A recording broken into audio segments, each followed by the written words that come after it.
The hula popper is an all-time classic topwater lure and has rightfully earned its place in the tackle boxes of anglers all over the world.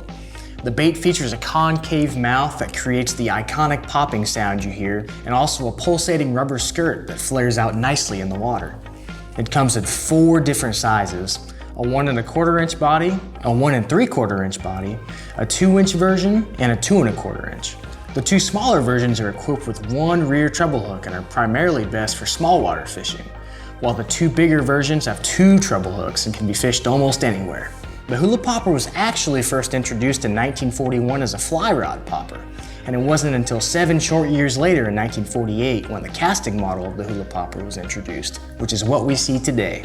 Fred Arbogast, the founder of Arbogast Baits, was a true pioneer when it came to topwater designs.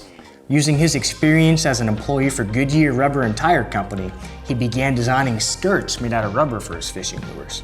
These skirts were groundbreaking technology for the fishing industry back then. Arbogast had the skirts patented in 1938, and shortly after, the hula popper made history, being the first ever topwater lure to be fitted with a rubber skirt. You can throw the hula popper in a variety of situations, but for a good starting point, I definitely recommend throwing it on a smaller body of water. The biggest variable to throw in the hula popper is how you pop the bait. And there's so many different ways you can work this bait. Let's start with the time in between pauses. Now you can base a lot of things on how long you pause your hula popper. But some basic rules for you to follow: the dirtier the water you're fishing, the longer you pause that bait. And the colder the water you're fishing, the longer you pause that bait. You can go all the way up to pausing it for 5 seconds, or even waiting until all those rings around the bait disappear. This is for situations when fish might not be roaming around and as active, so it just gives them more time to find that bait.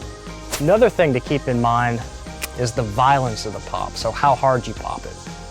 Now you can bring that hula popper all the way under the water and sort of chug it.